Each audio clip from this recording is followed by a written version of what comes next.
Alrighty. All right. So, first of all, let me introduce that I'm Barry Loveland, and I'm here with Catherine McCormick, who is our videographer. And we're here on behalf of the LGBT Center of Central Pennsylvania History Project. Today is December 1st, 2017, and we're here for an oral history interview with David Klinepeter. Correct. And this interview is taking place at his home in Harrisburg. And David, do we have your permission to record the interview today? Yes, you do. Okay, thank you. We have a consent form, another form, which I'll let you fill out at the end of the interview, and All right. just to make sure that we have your permission to use the interview. So first of all, I want you to say and spell your full name just for the transcription so that they have the correct spelling. David J. Klinepeter. Klinepeter, all one name. Okay, very good. Thank you very much. What I want to do, since this is a little different than our normal interviews, because we're normally interviewing someone who is LGBT, who's part of the community, and maybe has done various things in activism.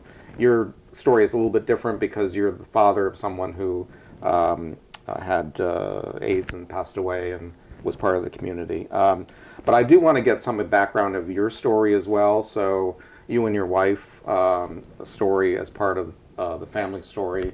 What I'd like to do is start with your date of birth and where you were born. I was born in Pembroke, Pennsylvania, right on the edge of Harrisburg, April 19th, 1926. Okay. And I lived there until I was 18 years of age and I went into service. Okay.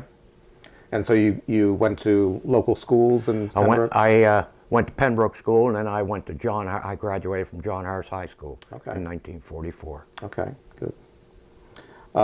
So you went into the service immediately then after school? 3 weeks out of school, Wow. I went in and signed immediate induction papers. Okay.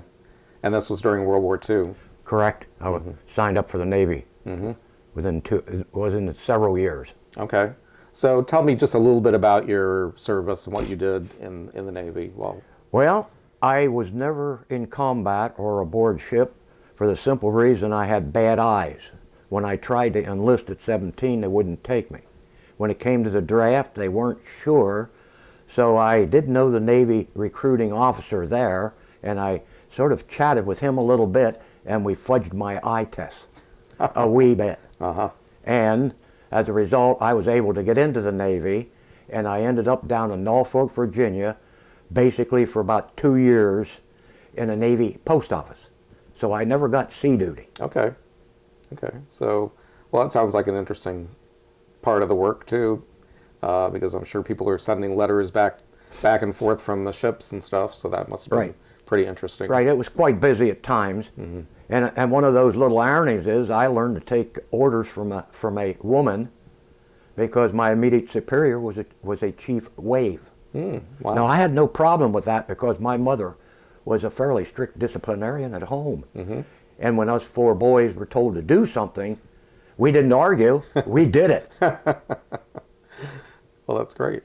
So, so your family growing up, you were one of four boys? Correct. Yeah, wow. Okay. And so what was home life like growing up for you? Was it... I was just sort of easy going. I was the number 2 son, of course. I was sort of classed as the slow one, the easy going one, and just didn't get in too much of a hurry about a lot of things.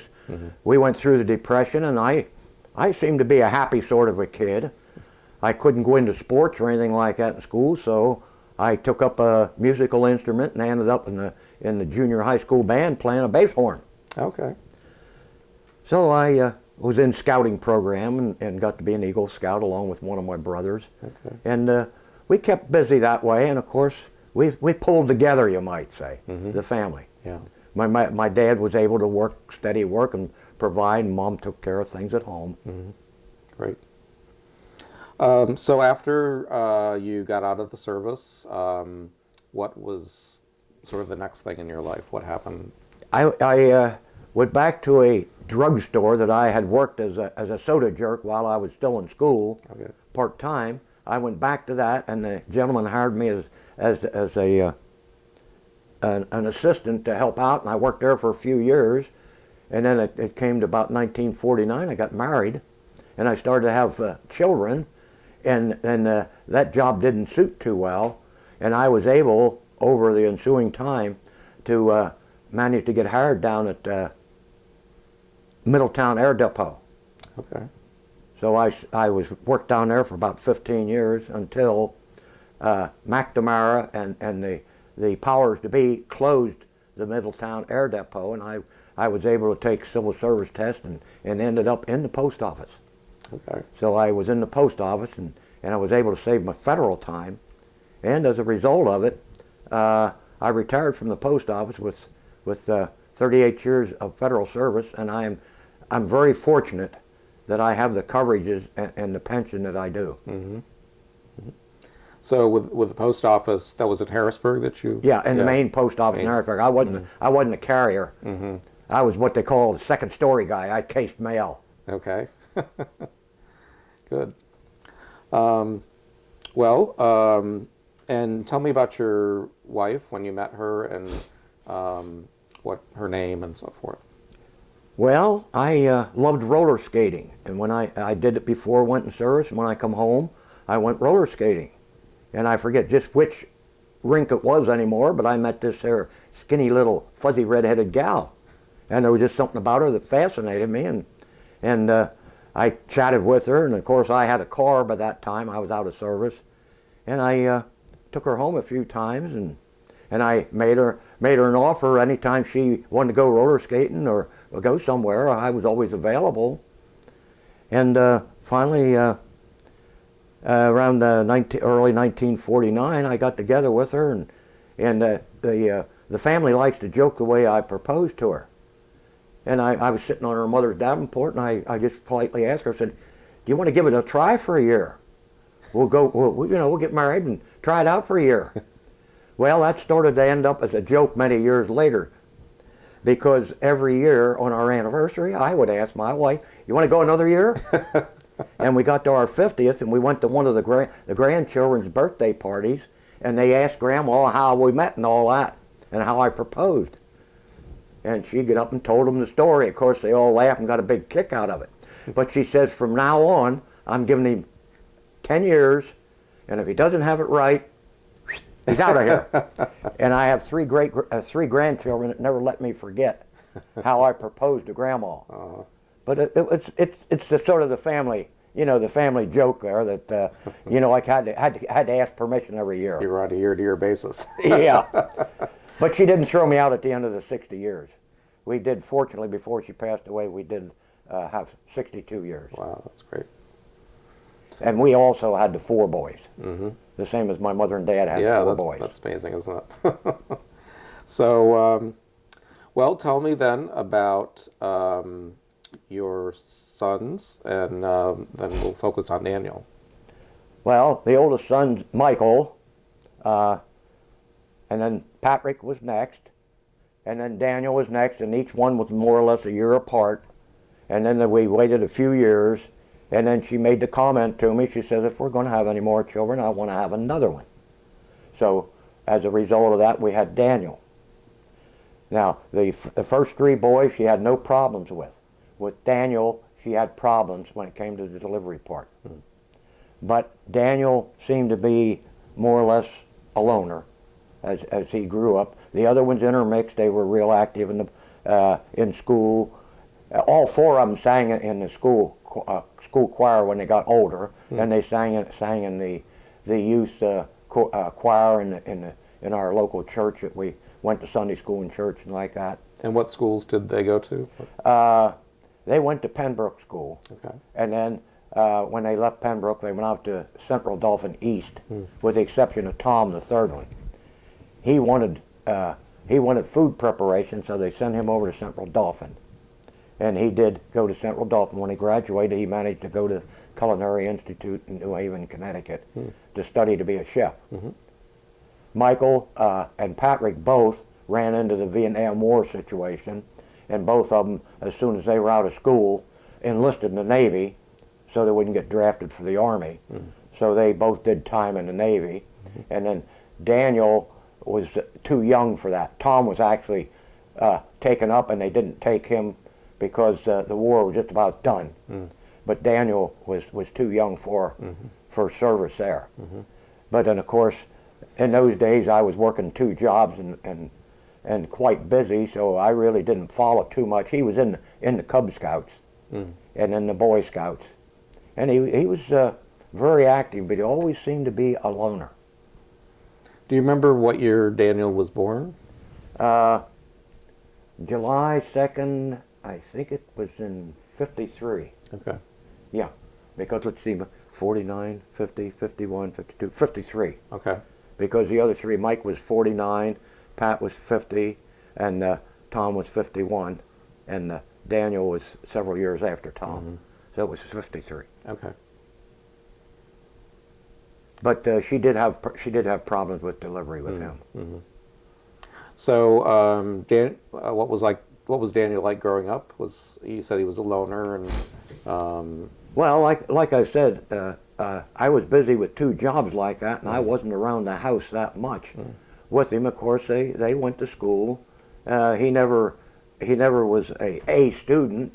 He managed to get by in school, and he didn't go into sports or anything like that. The only activity the boys did have in school basically was their singing. They enjoyed that, and then their scouting and things like that in those days. and you said all four of your boys were in scouting. Yes, all 4 of them were in scouting. But I don't remember that much. My memory's a little shaky at my age now, but I don't remember the exact dates of what all they did. Yeah. I know Daniel, when he graduated from high school, his wish was to go to Disney World. Okay. So his mother, his favorite aunt, which he loved dearly, his favorite aunt, the 3 of us went down to Disney World in June. Not a place to go in the summer. Yeah, Florida. But he really enjoyed it, and while he was down there and coming back, we were going down on the auto train. And coming back, he said, I'd like to come down to Daytona Beach and live. So when we got home, he got himself a job. I think he went to took school for welding. I don't know where, but he ended up being a welder down here at a place in Middletown. I don't remember the name of it, but a place in Middletown. And he worked for about 2 years or so, saving money. And then the day came, he bought himself a car, and the day came and he said goodbye. And he went down there to Daytona Beach. And as far as I know, I don't remember how many years he lived down there and all that. But then he decided to come home. And I still remember he didn't have too good of a job down there, because he called his mother and says, "Mom, send me $75 for gas." So his mother mailed him a check down, and he come home. And when he come home, he lived with us in Pembroke there. We had a big old house there, and he lived with us for a number of years. And he went to another place and was working a welding place. Then he got involved with some people, and I don't know his whole story on this, but he ended up down in Philadelphia in a modeling service. He was a male model for this organization. I never did learn too much about that, because he and I didn't confide in each other that much. He was much closer to his mother, and so as we weren't really that close, because I was never home. But he got to be a modeling place down there, and then for some reason or other he gave that up, and then he came back home again, and then he got into an organization selling skin products. And I remember he was in that for a while, and he used to go to a beauty school or something like that for a while. Then he gave that up.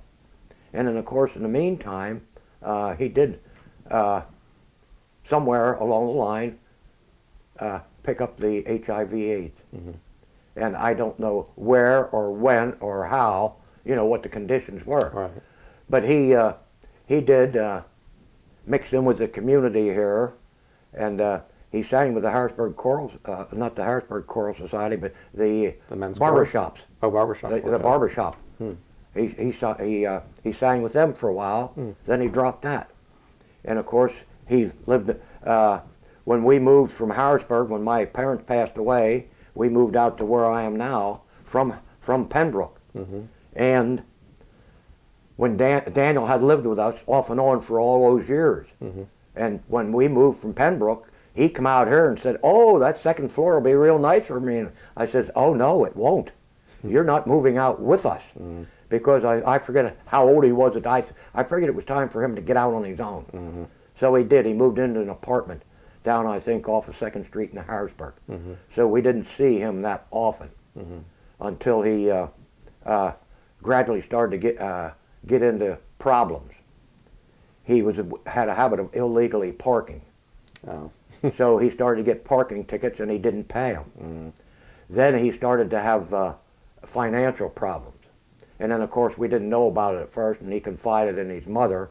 And as things progressed along a long time there, I went in one time to visit him at his apartment, and I didn't know anything about it, but here, his apartment door was open, and there's people in there repairing and remodeling that apartment, in particular, the apartments there.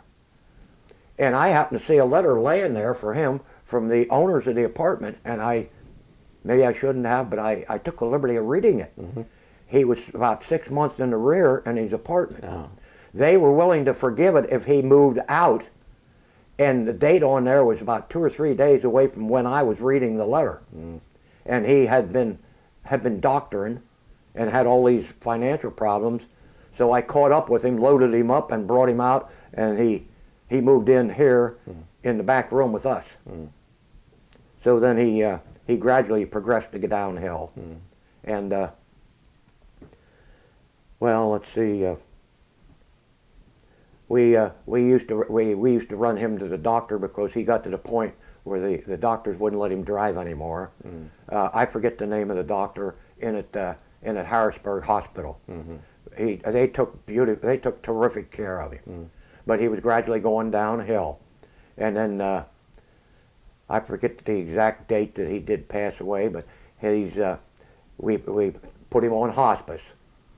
And he was laid in the back room back here, and his mother and I took care of him. Now, by that time, I had retired in '86, and by that time I was retired. So I was his basic caregiver because his mother continued working. Okay. But as he started to fail worse, about 1 month before he passed away, my wife retired. She took a quick retirement and come home to stay more with him. And of course, things had to go on. We took care of what we had to at the times, and I had to help him get in and out of bed and stuff like that. But even before he had got that bad, he had known about the AIDS quilt and had let us know about it, and he wanted to make one. So his mother and his aunt got together with him, and I think they made about 3 or 4 from him. And of course, in the meantime, her and I got interested in the AIDS memorial quilts.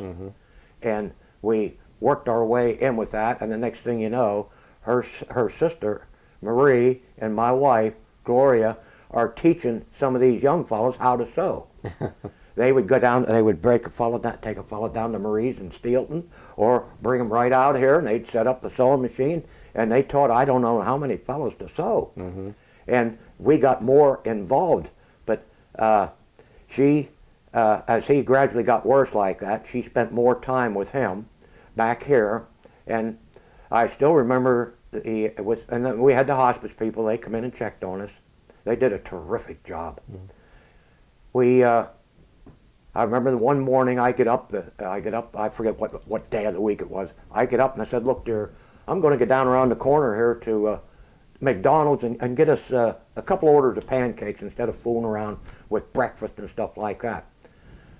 She's sitting on the bed back there with him. When I come back in, she said, "He's gone." Oh. And I had gone down, got it back. And that quick, he had gone. Wow. So right away I called hospice. Within about 6 minutes, the lady from hospice walked in the door. She said, I saw you over at McDonald's. She says, I had a premonition.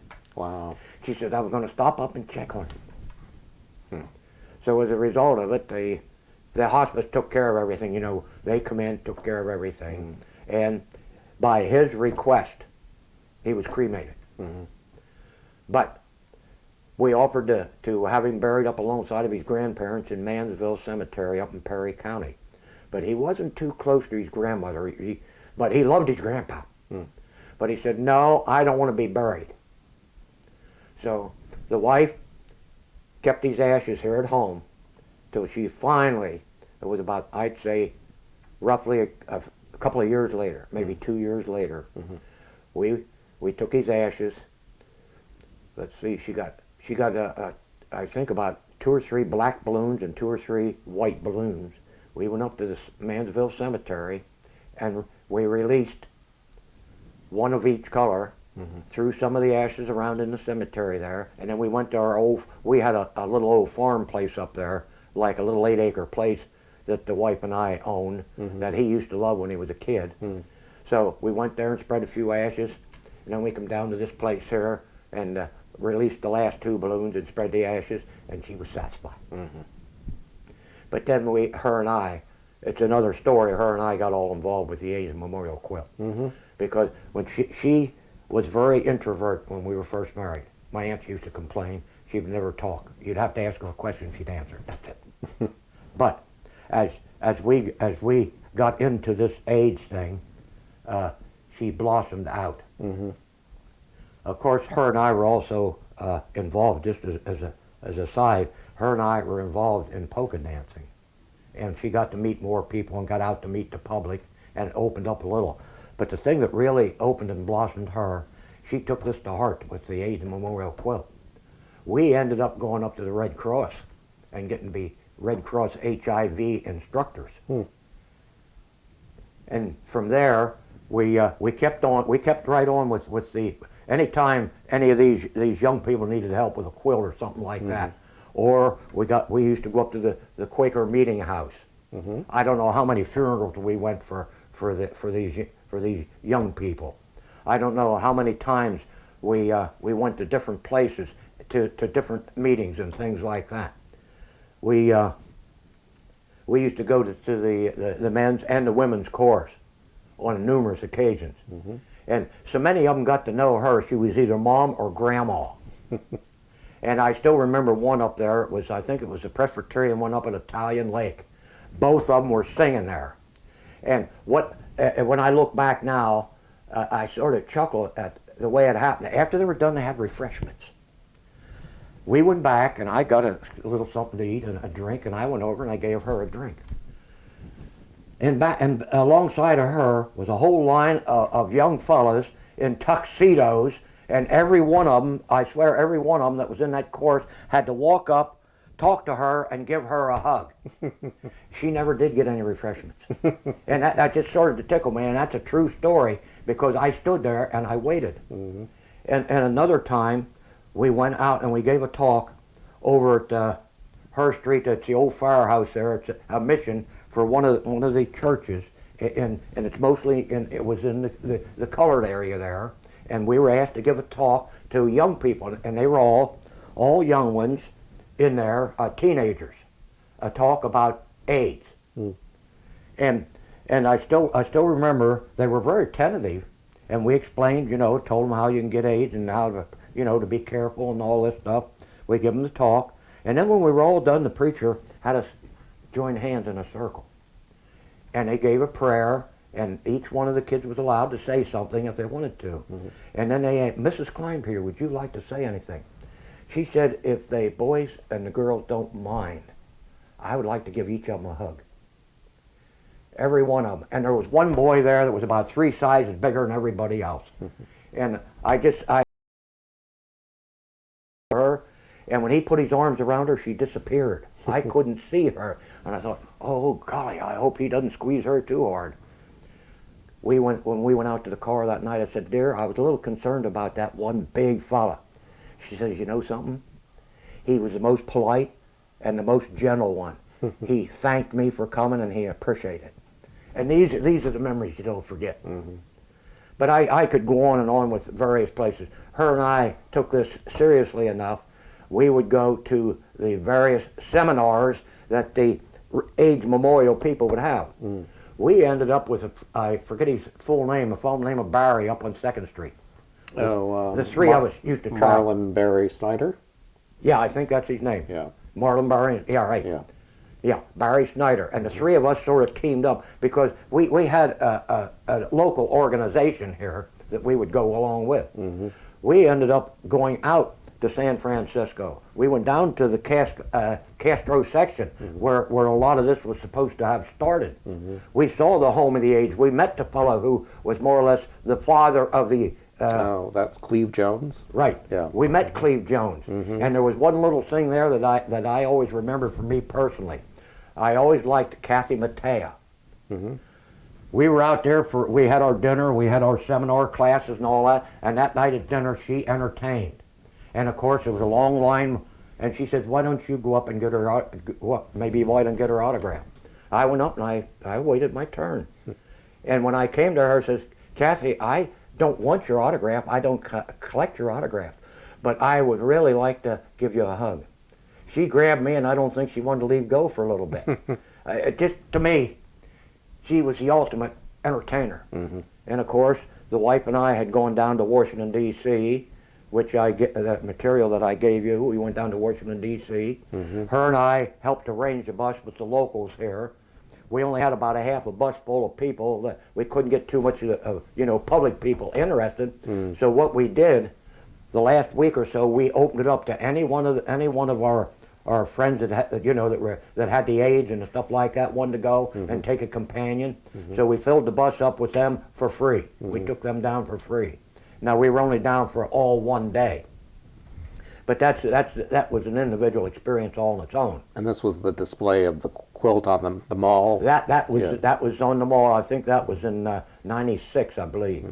And that's when they brought all the quilts in from out there in California and had them laying on the ground, and we were monitors, and you had to be dressed in white. White top, white pants, and stuff like that. And we had to walk up and down the aisles to keep some people from doing harm. And of course, that's the one time I saw Bill Clinton, because he did come and speak to him there.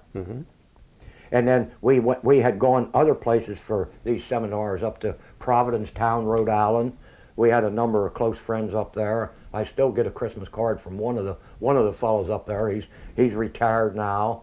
And we were up to Boston, and we were up to Portsmouth, and I forget all of the, we went every year. We would go to these places to learn the latest procedures and things like that.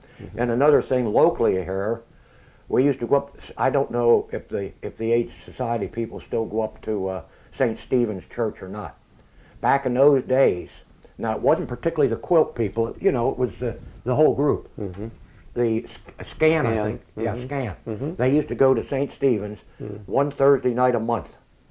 The one Thursday night a month, they would go up there for a dinner. It didn't cost you anything. Anybody could come in for the dinner. Well, there was 3 Thanksgivings.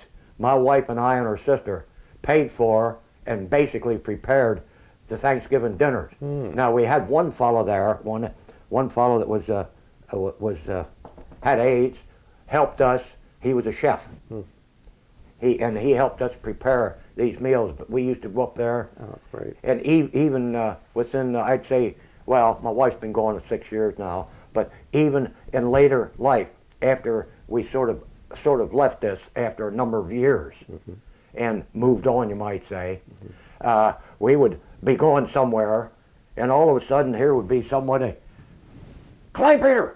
We'd turn around and they'd run over and grab us and wrap their arms around us like that, and it was someone that we had met up there or somewhere in our travel, with the quilt and stuff like that. But it's a tremendous experience, and I'd never traded for anything. You know what I mean? And another thing I mentioned about the wife blossoming out, the one that I really remember the most is when she started out, she was an introvert. And I still remember, I don't remember which year it was, we were asked to go over for AIDS Day over to the college here at Carlisle and to give a talk on the quilt. Mm-hmm. Here we are. I have a couple of quilts displayed there, and my wife gives her talk to over 200 people in the audience. Mm. So she blossomed out, and after that, she was always willing, and she was never too busy. If we were around any of the people like that we could be of help with, Mm-hmm. she was always there, always willing to help out. Mm-hmm. But well, I could probably think up other places and things that we did and all that, but I think, in a way, we actually did as much after Daniel passed as we tried to do for him before he passed away. Right, right. The kinds of things that, like presentations that she did and that you were involved with, what types of things would she talk about? Would she talk about her own personal story? She would basically give her story. Mm-hmm. She would give her story similar to what I'm saying here. Right. She would give her story of how it was with Daniel. Mm-hmm. And the thing is, if she was here, she could probably enlighten you much more on Daniel, because the two of them were much closer. Mm-hmm. I was working all the time, and he and I. But I remember one thing when she would get near the end of her talks with and Daniel ready to die. She said, "You know, one miracle in particular." She says, David, which was me, and Daniel finally bonded, because when Daniel got sick enough, I had to wrap my arms around him, and he had to hang on to me to get him up out of the bed to even take him anywhere, or to use the facilities that were in the road, or to put him on the wheelchair or anything like that. And she said they finally bonded. And that was always close to the end of her. But she would basically give her thinking, and the thing was, she was so elegant with it because she spoke from the heart. Mm-hmm. You know what I mean? And she could articulate. Oh my goodness! She even went to up here to Hack when it first started, and took English courses for writing. Mm-hmm. She was very, very good at writing and composing things. Mm-hmm. How many quilt panels do you think you and your wife helped prepare in I would have no particular idea now, but I knew there were numerous ones. Mm-hmm. And of course, her and her sister made each one. I think each one of them made 2 or 3 for Daniel. Mm-hmm. I think there's 2 or 3 with them. I think you have 2 of them, right? Which she forgot to put in. They got packed away, and we forgot about those until I found the boxes that I gave you. Mm-hmm. But there were numerous ones, and then again, a fellow named of Steve, and I forget his last name, lived over in Paxton Street. We used to go over to his place and help him put it together, and he put together for 2 or 3 or 4 of his friends, and then she would go with a couple of the ladies from where she worked, and they would work on quilts on the panels. Mm-hmm. But I have no idea how many they really made. Mm-hmm. But Daniel's in particular now, he was sort of a nut on old black and white movies. Mm-hmm. And I think the one panel that you have there has the old motion picture machine that Hollywood Mm-hmm. used on there. And he was always Groucho Marx, the Abbott and Costello, Mm-hmm. you know, the comedy types like that. And another thing that was a very, very good favorite of his, I did mention he loved to sing. He knew every word and every motion and every move in The Sound of Music. We had a 33 1/3 record of that, and he must have played that thing almost every week. And every time it come back on TV over the years, he would watch it, and he would sing along with it. And I think there's a picture of that on one of his quilts, the front of the 33 1/3 record there. But he liked the old things like that. Mm-hmm. He was basically very quiet, but he had a sense of humor also. He and his aunt, we were down to Ocean City, Maryland there, and he and his aunt had gone in a drugstore.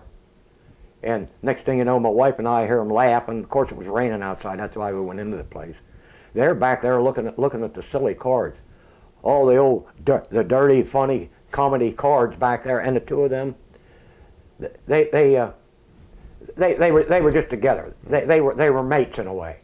You know what I mean? Mm-hmm. They just accepted each other, and besides his mother, that's the woman he was the most comfortable with. Mm-hmm. But there was tremendous love between them. Mm-hmm. Did Daniel come out to the family at some point before he died? Not at first. Mm-hmm. When we were living in Pembroke there, he was living with us, and I don't know, there was just something about his mannerisms that I felt he just, there was just something that made me wonder what was wrong, and we got to talking to the next door neighbor lady who happened to be a registered nurse. Mm-hmm. And worked around with a lot of the sick people. Mm-hmm. And I remember my wife and I were on the front porch the one day and talking to her. And she said, have you two ever thought that there is a possibility that Daniel may be gay? And I said, no, I don't think so. But then after that, we started to observe him more closely. Yeah. And then we talked it over. But we never said anything to him. Mm-hmm. And then I don't know for sure. He told his mother first. Okay. Because one day she mentioned to me, she says, Daniel and I sat down and had a serious talk. And I says, I can imagine what it is. Mm-hmm. And she says, yes, you're right. He came out to me and admitted to me mm-hmm. that he was gay. Mm-hmm. And she says, that doesn't make a bit of difference. Mm-hmm. And with me, it was a little at first there, I was a little uncomfortable with it. Because my generation, fellows, a lot of us fellows, you just didn't hug, and you know what I mean? Right. And it wasn't an outward type of a thing. But as far as I'm concerned, gradually being around it, and her sister never thought that much of it. But after she found out about Daniel, she accepted it, and then she like me, learned. Mm-hmm. You learn to accept it. You learn to go with it. You learn that they're individual people. Mm-hmm. You treat each one with respect, and I think that's one of the reasons my wife was so popular with everybody, even at work and all that. She used to be the mother confessor for all the young girls in the office over at. She worked at Blue Shield because she was very soft-spoken, very gentle. And if you would ask her to keep a secret, she kept it. Mm-hmm. I think when she passed away, she took a lot of secrets with her because she was that type of a person. She was an exceptionally good listener. She never offered advice, but she was a good listener. And she always treated everyone, when she first met anybody, she always treated them with respect. It didn't matter, you know what I mean? Mm-hmm. And of course, as you know, with any society, her and I have met some of the dredges of society. And always. And I've met some people that I wouldn't want to walk down a dark alley at night with them. You know what I mean? Just to see them. Mm. Scares the heck out of you. But she bolstered me into accepting more of this. And you know what I mean? As far as I'm concerned, and we just went to that. And if she didn't like someone, she just simply avoided them. And there was very, very few people like that. Mm-hmm. But everybody just seemed to love her, I still can't get over how the fellows, anytime we would go anywhere, these guys would recognize her. Mom! Grandma! I think I'm talking too long. No, you're good. I'm trying to think what else maybe to expand on. Tell me a little bit more about the experience of going to Washington to see the whole quilt display, and you said you were monitors for the quilt. Did you participate in like the ceremonies of unfolding and folding the quilt at all, or any other parts of the program? No. Basically, we would make the quilts and fill out the paperwork for the fellows and mail them in. Mm-hmm. And of course, it was all out in San Francisco then. Mm-hmm. But when we went down there, because we were going down with a bus load of people, we were not involved in opening them up and laying them out. Right. And we had gone down. I'd say we were down there about 6 or maybe 8 hours, mm-hmm. and just the one day. Yeah. Because it was only over the weekend. Right. But we did. Walk around. That was your basic job. Every so many rows, you would have monitors walking up and down to see that people would protect, Right. to protect them. Yes, right. And we did have, it wasn't exceptionally bad, but they did have police around there, and you did have some of your chanters and people hollering and screaming, Oh, really? trying to give you a bad time, stir up things like that. Of course, we had learned over a period of time that you let it go in one ear and out of the other ear at times, or you don't involve them in an argument because you're not going to win with them. But we, like I say, we were there about maybe 8 hours at the most, and they had a lot of tents there and a lot of T-shirts, and I don't know. I think there was a few T-shirts that were in the stuff that I gave you there that we had gotten, and even when we went to the seminars and like that. Yeah. We met a lot of terrific people. All mine. And I'm disappointed with my memory. I can't remember the names of them. Although I think I'd recognize some of their faces today. And the same with the ladies group. Now we were never that active with the ladies, other than when they were, when they were singing and different ones. We had met a number of them there, but we were never too active with them.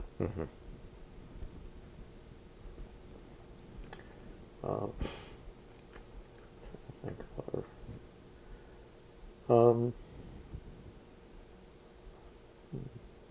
you think of any questions? I can't think of anything off the top of my head. I guess one of the things, because I know when we first arrived, you had mentioned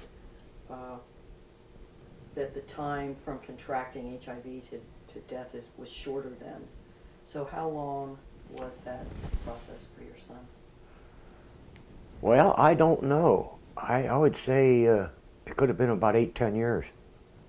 Well, you see, if I remember correctly, in our training and stuff, in those days it was basically about 15 years, 10 to 15 years.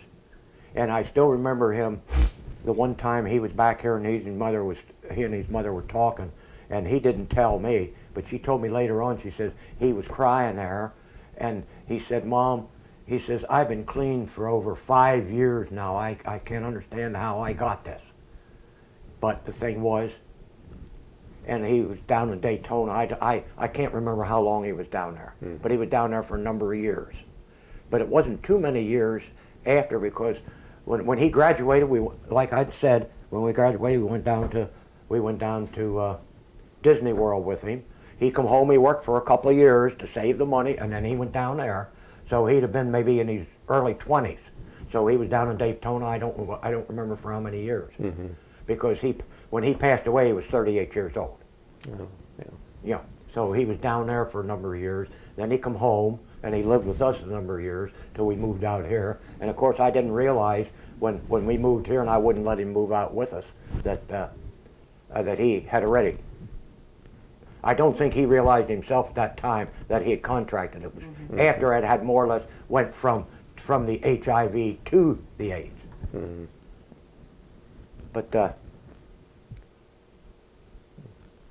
Was he? Did he say anything about whether he was involved in any organizations as far as the LGBT community or anything other than? no, and if ironically, he must have been a little active around here. I've only ever met 2 fellas that knew him, and the one fellow said he went with him for a while.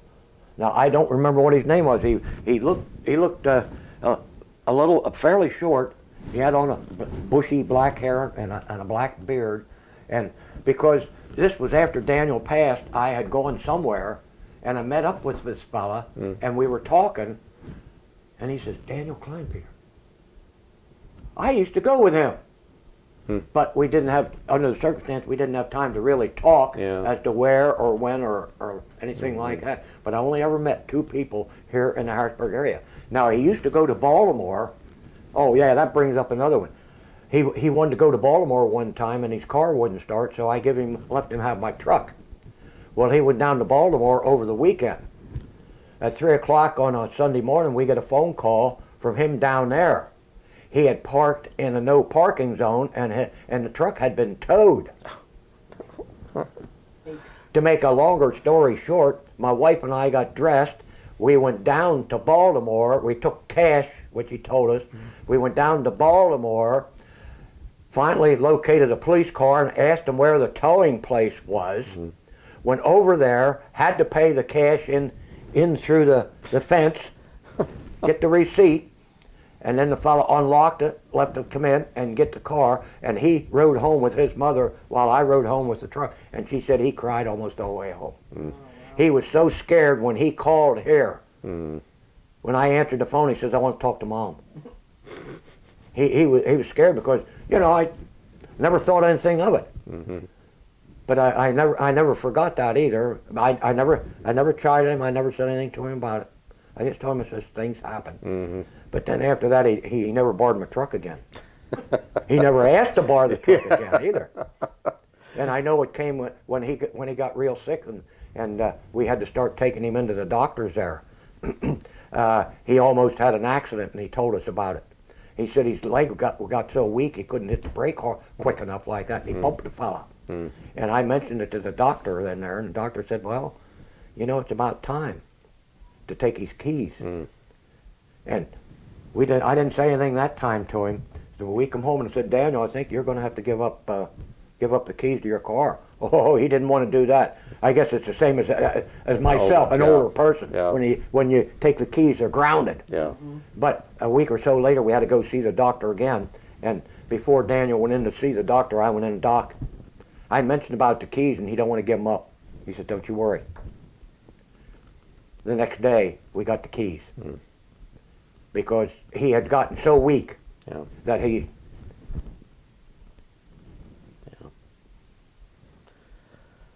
Oh, yes. Well, so you didn't know if he had boyfriends or relationships? He had boyfriends down there because he used to write about a couple of fellas. I think he was more what I think of the... Oops. Did I bump that? Yeah, we'll have to I'm not going to turn the camera off, but I'm just going to come over here and reset. find your microphone. Could you pick it up and hit the floor? Oh.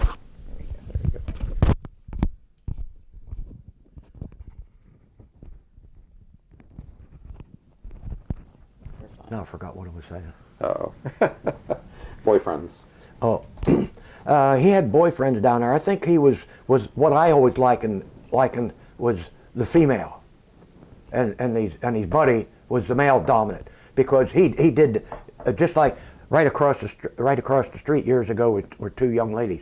The one young lady had met the other one in high school, and they were lesbians, and the two of them, you know, hung together all the time. But the thing was, the one, she was more or less the dominating, the male factor. She did all the outside work, you know, cut the grass and all that, where the other one did all in the house. And Daniel used to like to fuss around, you know, did a little cooking and stuff like that. He sort of did like the indoor chores, while the other one did the others. But we never learned the names of them or anything like that. And because sometimes when he'd talk to his mother on the phone, he'd say, "We went there and we went here," and they used to go to the Daytona race and you know, things down in that area there. But like I said, finally he got to the point he wanted to come home. Evidently they probably broke up, and he just decided. Yeah. But like I said, the one up here, I only ever met the two of them just very briefly. That said that they knew Daniel, and the one said the two of them had gone out together at different places. Yeah. But see, all this other stuff with the St. Stephen's and like that was after he was gone. And how did you like connect with Marlon Barry Snyder? How did you find out about him and what he was doing? And Basically through Scan. okay. Yeah, I forget how we made the contact with Scan and stuff like that. I think the wife had met someone and they were talking about it, and she said something to me. Because I was busy working all the time, Yeah. and she was talking with some of her some of her lady friends and stuff like that and found out about it and checked up on it. And I guess probably went to a meeting or something, like maybe one of the dinners or a meeting or something like that, and met Barry. Of course, we always knew him as Barry. Right. Yeah, he used to live in a great big stone house up on 2nd Street there, half a double. But he hauled us around a number of places. We'd gone up to Binghamton, New York for a seminar up there. Wow. He had a heavy foot though. He had a heavy foot, and he, ironically, you know, they talk about being in the military. He was in Vietnam. He was a Vietnam veteran. I remember that. Because, you know, sometimes they would make comments about gays in the service and like that. He says, I was in. And I've met several other ones who were in. Okay. Anything else that you can think of that you wanted to add about your experience? Well, it was a learning experience, a deadly learning experience. But there's all kind of people in this world, and I guess it's. I've learned a lot from it. I've learned to accept people. My wife taught me how to be more respectful to people, not argue with them all the time, and things like that. But you have to go with what you're given. And of course, I could get off on a soapbox on that too. With the young people today, even with the marriage and all that stuff, because I'm the old generation. You know, we went through the Depression and stuff like that. My mom and dad had 4 boys. My dad run a trolley car. He worked the extra list, so the extra board, so he could get a little more hours in, a little more money. We never starved. We always managed to pay our bills, and of course, we also managed to do our duty to our country, because all of us boys were in service. My oldest brother was in India for 3 years in the Army. I was in the Navy a couple years. My brother that's a year younger, he sailed around Gibraltar during World War II in the Navy. My youngest brother was in the Navy, sailed the Atlantic. My 2 oldest boys, Mike and Pat, were both in the Navy. Mike was in 6 years in submarines. Pat did 4 years in the States here, jockeying a crash truck. So, you know, you do what's expected of you. Now I'm getting off on a tangent. Well, thank you for your service. Thank you for your story today. Well, I don't know. You probably have to chop it up a bit. Well, I think it was very interesting and very useful and very heartfelt. We appreciate your sharing all that with us. I was disappointed. I missed your last dinner out there Oh yes. at the church. Oh yeah. Right. Yeah, you just had one here a few weeks ago, didn't you? I think so, with the women's chorus, maybe. Yeah, with the women's chorus, yeah. Yeah. Yeah. I was going to go to a couple of those, but it just, well, I have a pretty busy schedule. Yeah.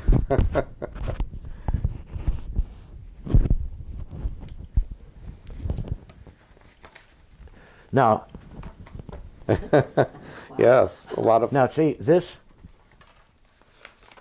a lot of activities. well, I don't know if you might as well turn that off. I'm supposed to be possibly moving Yes, right. one of those 2 weeks there. Yeah, we can. Okay, ready? Yeah, we can cut. Yeah, you cut it.